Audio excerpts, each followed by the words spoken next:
Diqqat, O'zgidromet agentligi ertangi ob-havo ma'lumotini e'lon qildi.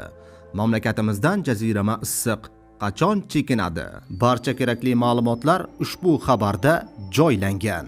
Assalomu alaykum, hurmatli tomoshabinlar. O'zbekiston va jahonda sodir bo'layotgan eng so'nggi va dolzarb xabarlarni o'tkazib yubormaslik uchun hoziroq like tugmachasini bosib qo'yishni unutmang.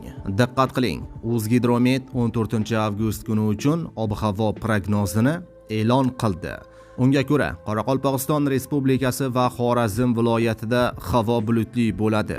Havo harorati kechasi 20-25 daraja, kunduz kunlari 35-40 daraja issiq bo'ladi.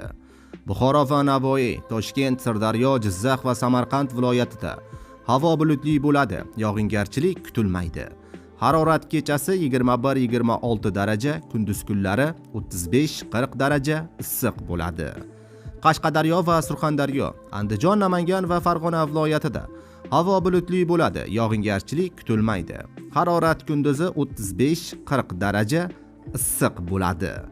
Respublikaning tog'oldi va tog'li hududlarida havo bulutli bo'ladi, ayrim joylarda qisqa muddatli yomg'ir yog'ib, momaqaldiroq bo'lishi mumkin. Harorat kechasi 15-20 daraja, kunduz kunlari 28-33 daraja issiq bo'ladi.